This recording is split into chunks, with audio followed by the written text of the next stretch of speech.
Assalamualaikum warahmatullahi wabarakatuh. Oke, sekarang di video kali ini Bunda akan menjelaskan mengenai mekanisme gerak ya. Kenapa mekanisme gerak ini dipelajari? Karena ini adalah bagian dari saraf juga. Gerakan yang kita lakukan, baik itu secara sadar maupun di bawah kesadaran kita, itu dikendalikan oleh sistem saraf. Sebelum kita belajar lebih lanjut mengenai tahapan-tahapannya dan prosesnya, kalian harus tahu dulu ternyata gerak itu ada dua macam ya. Yang pertama itu ada gerak sadar.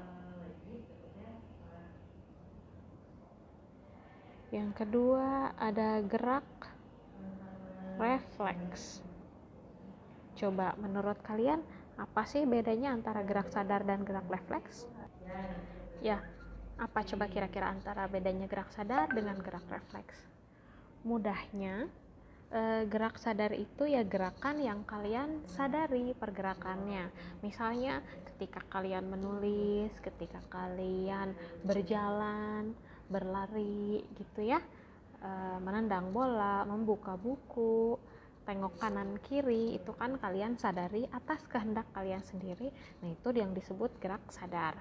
Sedangkan kalau gerak refleks itu adalah gerak yang tidak kalian sadari. Misalnya apa coba gerak yang tidak kalian sadari?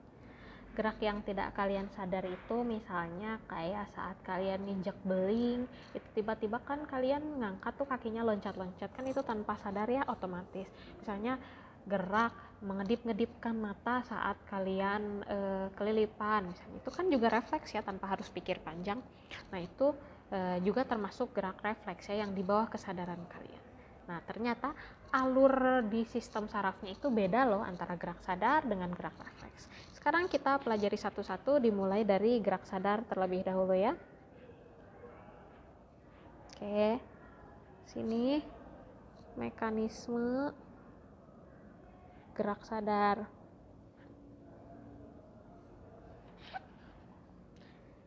Ya, biasanya kan gerak itu kan berarti efek ya, respon dari sebuah rangsangan ya. Gerak itu efektornya kan berarti kalau gerakan biasanya berupa otot ya, itu adalah respon dari sebuah rangsangan. Berarti namanya ada respon, berarti di awalnya ada stimulus atau rangsang.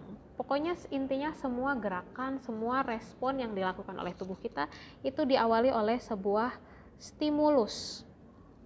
Oke, dari sebuah stimulus ya, atau rangsangan stimulus itu. Kemudian stimulus itu siapa yang menangkap? Ceritanya stimulusnya secara eksternal. Ada stimulus atau impuls, diterimanya oleh reseptor. Siapa biasanya yang bertindak sebagai reseptor? Yaitu alat indera. Bisa mata, bisa kulit, bisa lidah, telinga, hidung gitu ya. Nah itu sudah sampai di reseptor, lalu impulsnya dialirkan kemana lagi?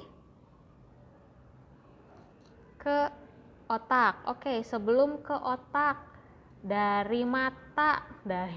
Oke, dari lidah lah misalnya. Dari lidah untuk sampai ke otak, siapa yang membawanya? Ayo ingat-ingat tadi macam-macam neuron. Siapa yang membawa impuls menuju otak? Iya, saraf sensoris. Ya. Jadi saraf itu nggak hanya ada di otak atau sumsum tulang belakang aja, di indera kita, di seluruh bagian tubuh kita, di permukaan kulit itu ada saraf. Jadi apa yang kita rasakan, mau di tangan, mau di kaki, mau di manapun itu kan akan terasa ya gitu. Berarti ada dong yang membawa gitu. Itu saraf sensoris yang tersebar di seluruh tubuh, kemudian dialirkan ke otak oleh saraf sensoris tadi, dibawa ke otak.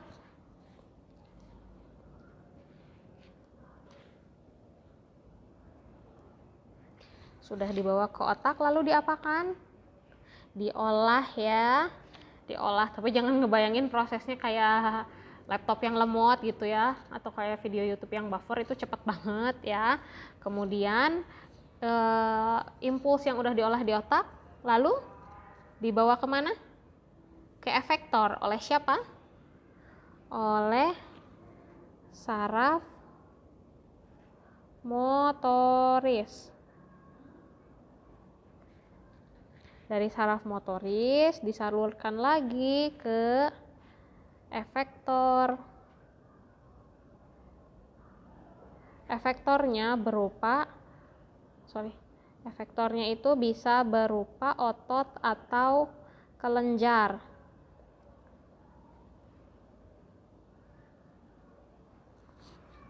Gitu. Itu mekanisme gerak sadar yang disadari. Gitu. Misalnya stimulusnya nih, stimulusnya itu berupa suara ibu misalnya. Tolong ambilkan jemuran. Nah, itu stimulus ya. Suara ibu itu stimulus diterima oleh reseptor indera telinga ya pastinya ya. Kemudian dibawa oleh saraf sensoris diolah di otak, kemudian oleh saraf motoris dibawa ke efektor. Efektornya apa ya? Otot kalian yang tadinya kalian rebahan karena dipanggil ibu, jadi kalian jalan deh gitu ngikutin perintah ibu. Kalau yang suka pura-pura nggak dengar berarti itu mungkin ada kerusakan di sini. Nggak ada yang itu mah ya, canda. Oke, begitu. Nah, sekarang kita akan masuk ke mekanisme gerak refleks ya, yaitu gerak yang tidak kalian sadari atau di bawah kesadaran kalian. Sama awalnya itu ada stimulus atau rangsang dulu. Diawali pasti dari stimulus atau rangsangan, kemudian stimulus itu ditangkap oleh reseptor atau indera.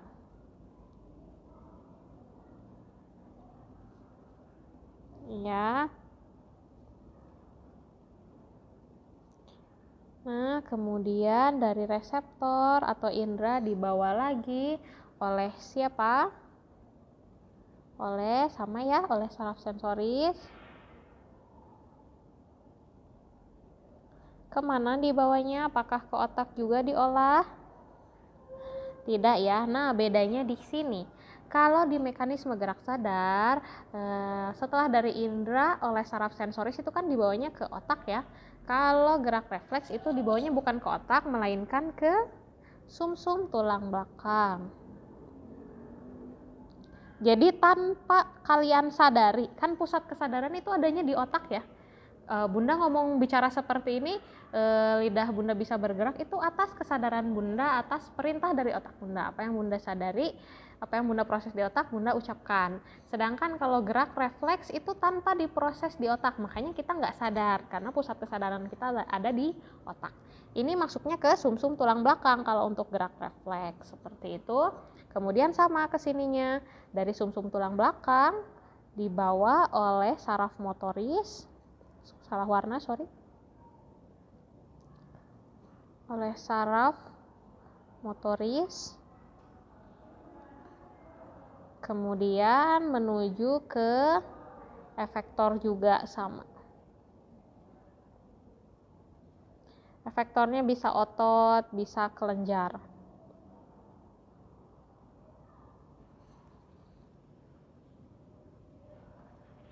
Begitu. Nah, contoh apa kira-kira yang gerak refleks? Jangan keinjek paku mulu atau jangan kena teko panas mulu, yang lain. Misalnya nih kalian tiba-tiba mendengar kabar duka atau nonton film Korea yang menurut kalian sedih, itu kan stimulus ya, rangsang. Kemudian mata kalian, telinga kalian gitu ya, itu sebagai reseptor atau inderanya diterima di situ.